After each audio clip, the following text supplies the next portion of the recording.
मित्रांनो नमस्कार. Of the record गप्पांमध्ये मी पत्रकार हेमंत जोशी तुमचं अगदी मनापासून स्वागत करतो. मित्रांनो, अलीकडे अमित सामंत यांनी एक लघुकथा माझ्याकडे पाठवली, माझ्या वाचण्यात आली. खूप छान मला ती कथा वाटली की 80 वर्षाचे एक वृद्ध गृहस्थ पुस्तकाच्या दुकानात जातात, तावातावाने जातात आणि त्या दुकानदाराला सांगतात की ही जी पुस्तकं मी तुझ्याकडून बल्क प्रमाणात घेत होतो, मोठ्या प्रमाणात घेत होतो, त्यातली जी उरलेली पुस्तकं आहेत ती आता मला तुला परत करायची आहेत. तर तो दुकानदार म्हणतो की मी परत घेईन, पण तुम्ही असं का करतायत? तुम्ही कित्येकदा माझ्या दुकानातनं ही पुस्तकं, या लेखकाची पुस्तकं नेली आहेत, लोकांना वाटली आहेत, त्यातले विचार वाचा, आत्मसात करा असं सांगितलं आहे, आणि अचानक काय तुमच्या हे डोक्यात आलं आहे? तुला काय करायचं आहे? म्हणून ते वृद्ध गृहस्थ त्या दुकानदारावर चिडतात, ही पुस्तकं घे आणि त्या बदल्यात आता मी सांगतो त्या लेखकाची पुस्तकं दे. मग ते त्या लेखकाचं नाव त्या दुकानदाराला सांगतात. दुकानदार म्हणतात की अहो, आधी ज्या लेखकाची पुस्तकं तुम्ही वाचायला द्यायचे, लोकांना मोफत वाटायचे, त्याच्या नेमकं विरुद्ध खोटं चुकीचं लिहिणारा हा लेखक आहे, आणि ही त्या लेखकाची पुस्तकं तुम्हाला आता हवी आहे त्यांना वाटायची आहेत. तुम्हाला नाही वाटत का तुम्ही चूक करतायत? तर ते गृहस्थ डाफरतात आणि म्हणतात, तुला काय करायचं आहे? मी काहीही करेन, कारण आधी जी मी ती सगळी पुस्तकं वाटली ती सगळी समाज घडवणारी होती, पण समाज घडवून माझा त्यात कुठलाही फायदा होत नव्हता. समाज घडत होता, परंतु माझी गणितं बिघडत होती.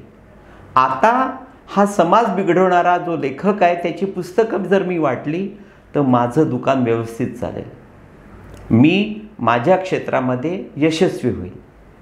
असं त्यांची ती बडबड सुरू असताना तेवढ्यात एक स्त्री त्या दुकानात येते, वृद्ध स्त्री दुकानात येते, आणि ती या दोघांचं संभाषण ऐकते. हळूच दुकानदाराला कोपऱ्यात नेऊन म्हणते की बाबा रे, हा जो वृद्धग्रस्त म्हणतोय ना, त्या लेखकाची पुस्तकं त्याला देऊन टाक, कारण अलीकडे तो एकदा पावसात भिजला आणि तेव्हापासून त्याची जी मती बिघडली ती काही विचारू नको, तू त्याच्या नादी लागू नको, त्याच्या तोंडोतोंडी येऊ नको. मित्रांनो, सहजच ही कथा त्यांनी पाठवली आणि का कोण जाणे तुम्हाला ती सांगावीशी वाटली. राज्यामध्ये पुन्हा राजकीय वातावरण जातीवरून पेटवण्याचा प्रयत्न सुरू झाला आहे, पण त्याआधी नेमका शरद पवारांच्या मनातली अस्वस्थता, त्यांचं अशांत मन, त्यांचं अस्वस्थ हृदय का या दिवसात या चुकीच्या पद्धतीने काम करतंय ते तुम्हाला नेमकं मी सांगितलं पाहिजे. पवारांची पुढली पिढी राजकारणात जी आहे त्यात अर्थात अजित पवार, सुप्रिया सुळे पवार आणि रोहित पवार असे तिघे रांगेत आहेत. त्यापैकी शरद पवारांच्या मनामध्ये अगदी सुरुवातीपासून सुप्रिया यांनाच राजकारणात पुढे आणायचं होतं, कारण अजितदादांना लिफ्ट दिल्यानंतर अजितदादा त्यांच्या मनाजोगते वागले नाहीत. अजितदादांनी पवारांना अनेकदा, शरद पवारांना अनेकदा आवाहन केलं, किंवा ते केव्हाही दगाफटका करू शकतात हे शरद पवारांच्या लक्षात आल्यामुळे त्यांनी राजकारणातली थोडीशी कमजोर त्यांची कन्या सुप्रिया हिला पुढे आणलं. परंतु सुप्रिया कम्पेअर टू अजित पवार आणि रोहित पवार कमी पडतात. त्यामुळे शरद पवारांचे खूप प्रयत्न करूनही त्यांना सुप्रियाला ती राजकीय उंची आजपर्यंत गाठून देता आली नाही, कारण पवारांनी तो सोन्याचा घास तोंडापर्यंत नेण्याचं काम केलं. शेवटी चावायचं स्वतः सुप्रियाला आहे, आणि तिथे सुप्रिया कमी पडते. अजितदादा आपला वारसदार म्हणून यशवंतरावांचा शरद पवार होऊ शकतात, लबाडीनं आपल्यालाही धोका देऊ शकतात, हे शरदरावांच्या लक्षात आलं. त्यामुळे अजितदादांना त्यांनी हाताशी धरलं, परंतु अजितदादांना कुठे व्यसन घालायचं त्यावर ते सतत बारकाईनं लक्ष ठेवून असतात. आणि तेच रोहित पवारांच्या बाबतीत. रोहित पवारांची स्टाईल फार वेगळी आहे. त्यांच्यामध्ये त्यांचे आजोबा आप्पासाहेब पवार आणि त्यांच्या गुरुस्थानी असलेल्या त्यांच्या आई सुनंदा पवार यांचं उत्कृष्ट कॉम्बिनेशन आहे. आणि अतिशय युक्तीनं शरद पवारांच्या जवळ जाऊन पुढे निघून जायचं, हा त्यांचा विचार त्यांच्या डोक्यात म्हणजे रोहित पवारांच्या डोक्यात पक्का रुजलेला आहे. ते या बाबतीमध्ये नक्की झेप घेतील. आणि हेही शरद पवारांच्या लक्षात आल्यामुळे किंवा जेव्हा लक्षात आलं त्यानंतर शरद पवारांनी रोहितशी वाईटपणा घेतला नाही, अजितदादांसारखं फार हाडतूड केलं नाही, परंतु एक कायम डिस्टन्स त्यांनी त्या दोघांमध्ये म्हणजे शरद पवारांमध्ये आणि रोहित पवारांमध्ये ठेवला आहे. आता जी पवारांची धडपड, राजकीय धडपड सुरू आहे ती नेमकी सुप्रियासाठी आहे. त्यांना सुप्रियाचं राजकीय बस्तान चांगल्या पद्धतीनं बसवून मग निवृत्त व्हायचं आहे.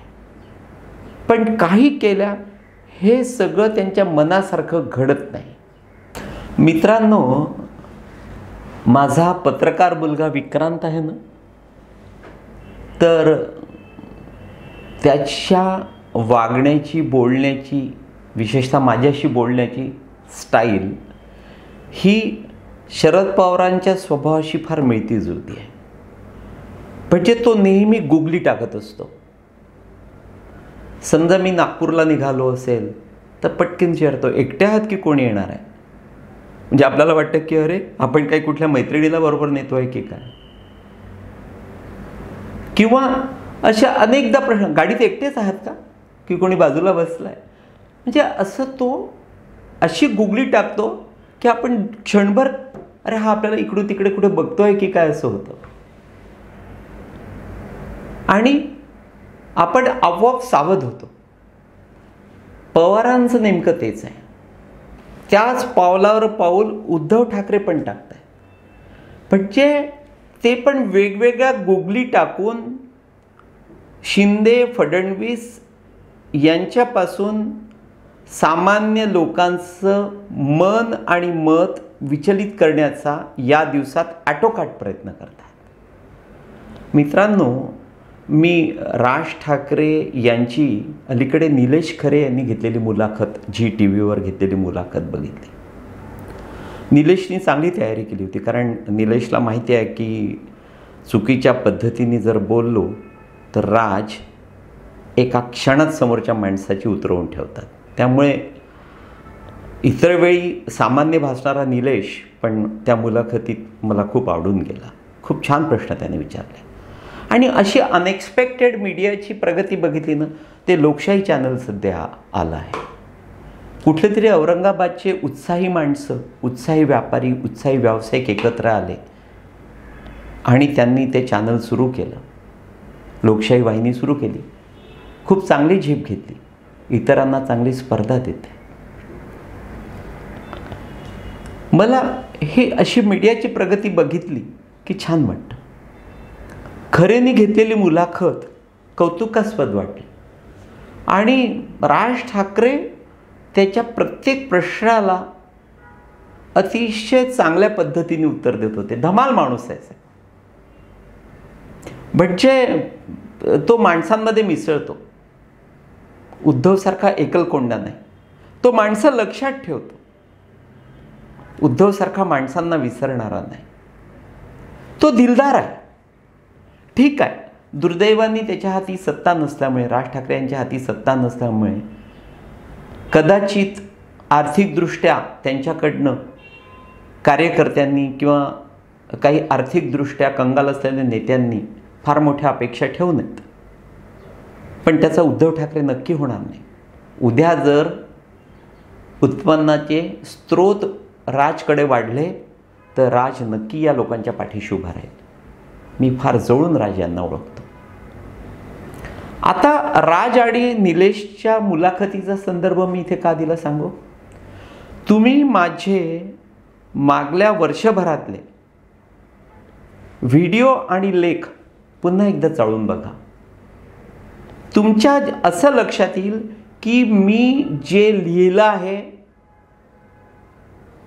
तेच नेमकं राज ठाकरे बोलले आहेत. राज ठाकरे माझं ऐकून किंवा माझं वाचून अजिबात बोललेले नाहीत.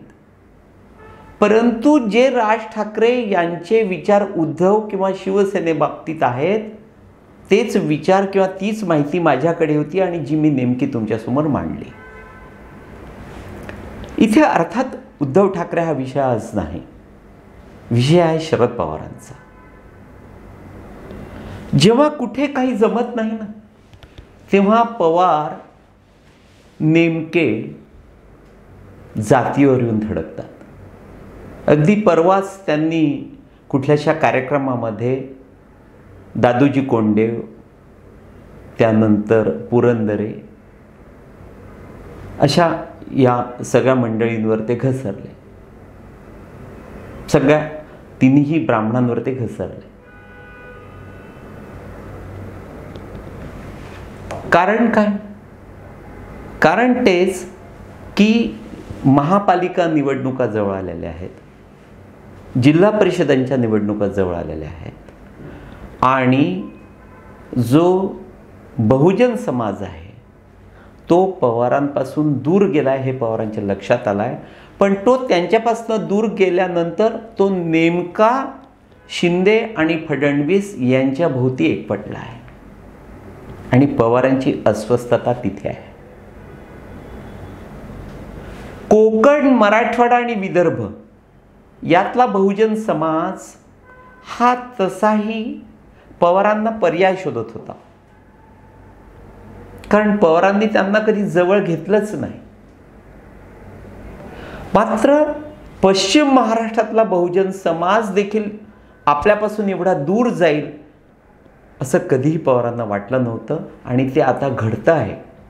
पश्चिम महाराष्ट्रातल्या प्रत्येक भागातले बहुजन समाजाचे, मराठा समाजाचे, कुणबी समाजाचे प्रभावी नेते आणि कार्यकर्ते हे पवारांपासून दूर गेले आहेत आणि तेथे पवार अस्वस्थ झाले आहेत. मग या समाजाला एकत्र करायचं असेल तर शिवाजी महाराजांच्या दृष्टीने हे सगळे कसे ब्राह्मण धोकादायक होते, चुकीचे वागले, तो तसा खोटा इतिहास लिहिणारे जे असतात तीच चाल येथे पवारांनी पुढे केली.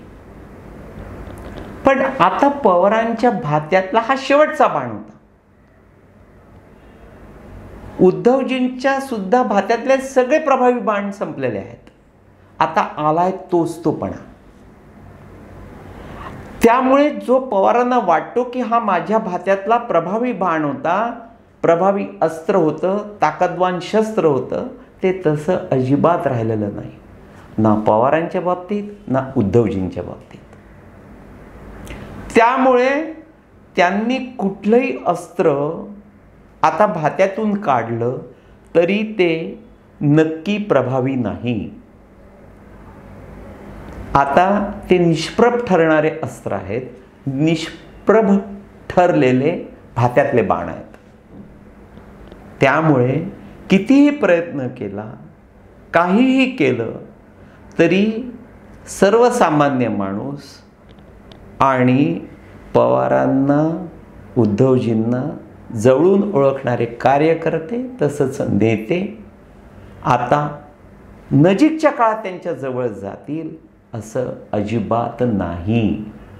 पवारांना कितीही प्रयत्न करू द्या, कुठल्याही प्रकारचं विष पेरू द्या, उपयोग नाही. कारण लोक आता त्या देवेंद्र फडणवीसांकडे एक ब्राह्मण नेता म्हणून अजिबात बघायला तयार नाहीत. किंवा देवेंद्र हे पवारांसारखे केवळ विदर्भावर कॉन्सन्ट्रेट होतात, हेही त्यांच्या बाबतीमध्ये घडत नाही. ते अख्ख्या राज्याला आपल्या छातीशी कवटाळून बसतात. त्यांना जेवढा कोकण प्रिय तेवढाच मराठवाडा आणि तेवढाच विदर्भ आणि पश्चिम महाराष्ट्र. किंबहुना याच फडणवीसांचं आणि एकनाथ शिंदेंचं त्या पश्चिम महाराष्ट्रात ते जेव्हा केव्हा जातात उत्स्फूर्त स्वागत केलं जातं. जनता त्यांना एखाद्या हिरोसारखी बघायला येते, भेटायला येते, ऐकायला येते.